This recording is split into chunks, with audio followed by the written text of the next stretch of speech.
So the first question is a pretty easy question, and we'll go right down the line if that's all right with you guys. What's an example of a campaign that your company worked with an advertiser on and an agency on that you think did a really good job from an online brand building perspective? So as a run-up to last summer, we worked with Miller and their 64 brand. And for those of you who don't know, at Yelp we have a vast amount, over 11 million reviews of review content, long-tail content, highly targeted in terms of geographically. And so what we were able to do was work with the agency partner in this case and put together a concept around 64 things you must go do this summer. And so what we did was we built out an environment for this in combination with purchased media on Yelp. And in this environment, we actually took localized Yelp content, ported it over to the environment, geo-targeted it, and presented it in a fashion that was highly relevant to the user audience. The client also pointed other media assets to that environment. So when users were getting there, they were getting, this great list of 64 things to do in their world, in their area. And the feedback that we got from the client and actually from some of the Yelp users was, great, how do I go bookmark this? And we're like, all right, note to self, next time let's go do some of these better things. But the engagement level was really high. It was highly targeted, highly relevant, fairly non-invasive, but I think the engagement level came from the fact that the content was so relevant to each of these users, and we actually continue to get feedback from it, and we're also working on another program with Miller for this summer. So I think that was one of the better ones for us. What do you mean by environment? You created an environment. So we worked with a development partner where it was essentially we got a URL that was 64 things you must go do, and that linked from the media to the environment, and this environment lived outside. In this case, it was kind of our first iteration of this, but it incorporated active life content from Yelp. It also incorporated Miller content, and so users could interact with any of that content. It was highly personalized and geo-targeted.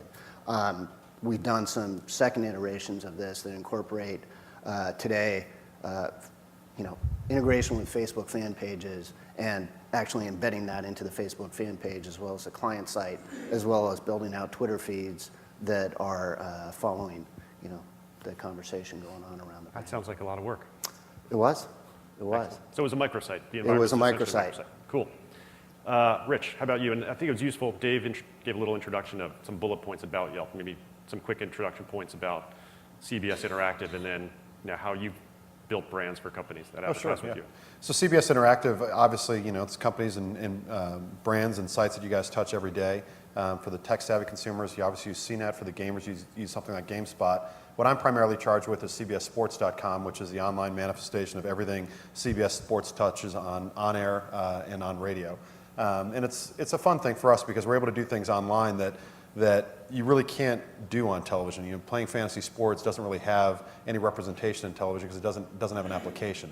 It's mythical by nature. It's all user initiated and it can't be controlled by an external force. So, the things that we like to do online are all about engagement. Our stock and trade is having over 7 million registered users playing fantasy games like fantasy football, fantasy baseball, bracket pool challenge, bowl game pick'ems, and those kind of things that allow advertisers for the most part to have a high level of engagement and along the way still build some brand awareness. So for us, we always have the dual charge of as a premium content publisher offering some contextual relationships for advertisers to tell their story or tell their message, but at the same time, if we betray our users with something that's too heavy-handed and it's too integrated or too customized or too forced, they literally flee. And we've seen that repeatedly. So it's a really delicate balance, and especially with something like fantasy football on CBS Sports, which is actually a paid product. So our users are paying up to $180 just to have the right to play. When you get 1.3 million people that are paying to use something like fantasy football, it's got to work for them. But at the same time, we need to have the dual revenue stream of advertising. So that's something we go back and forth on quite a bit. More broadly, CBS Interactive, it's all over the world, and obviously we're also in the mobile business, which is probably our fastest growing single business. And we have some smaller pieces of our business like Tech Republic that are really dedicated to IT professionals. So we have pockets inside of what we'd say that is the broad online universe trying to meet a particular niche in terms of the content we provide. So that's all stuff that's unrelated to me. I'm just more of a sports guy, and that's kind of the stuff I like to do. So give us, you have a good example of... yeah, I think when I think about brands, one of the thoughts I have is I go back to my McDonald's agency days, and there used to be kind of a mantra inside of McDonald's, which is we always had to think like a brand, but we had to act like a retailer. And what that basically meant was we had to be true to our brand purpose, but at the same time we had to give customers what they wanted, because when somebody's coming at lunchtime, they have 30 minutes, and you're trying to get $5 to $6 out of their pocket, you have to deliver on that promise, that brand promise. So in the case of building a brand, you have to think about, what is CBSSports.com doing as a brand, and what can we do to intersect that with other clients. And the one that I thought was really interesting this past year, I can't say it was, unbelievably provocative, but I thought it was interesting and fun, was what Capital One did. And I think all of us have seen these Visigoths, it's kind of a fancy word for a Viking, in television advertising, breaking things, slashing things, using their swords and their knives and doing all kinds of crazy things, and basically drafting off the whole Geico, it's so easy a caveman can do it. When Capital One as a company made an investment in the rights to use the NCAA marks and logos, which was a very, very expensive proposition for them, they wanted to say, well, how can we take this idea of these Visigoths and then create a brand extension and put them into a basketball context? So without the use of drug and alcohol, to think about that in the context of, well, how do we actually make that work is pretty difficult, because it doesn't really make any sense. You've got these Vikings, and somehow you're going to put them into basketball. Well, that doesn't work. And when they're advertising on CBSSports.com, they had to be aware of the fact that users like me, who are diehard college basketball fans, don't really give a shit about Capital One. We care about is college basketball. So to the extent that it can become integrated and it's entertaining to us, we'll give it a little bit of rope to hang itself. So the end result was two characters they created called the Ivans, which you're able to see very temporarily on network television, but they basically lived online. And these are twin brothers that played at East Mountain Eastern State, the made-up school. They were 7 feet tall, and their heads would go through the ceiling. And they basically created these characters out of nothing.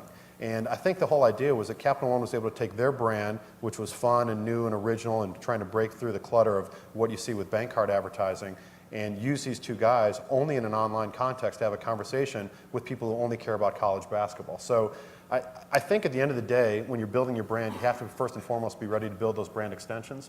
And that can happen through advertising, and it can happen organically with the brands. And so for me, selfishly, it was fun because it was a good deal for us and it was a good deal for them.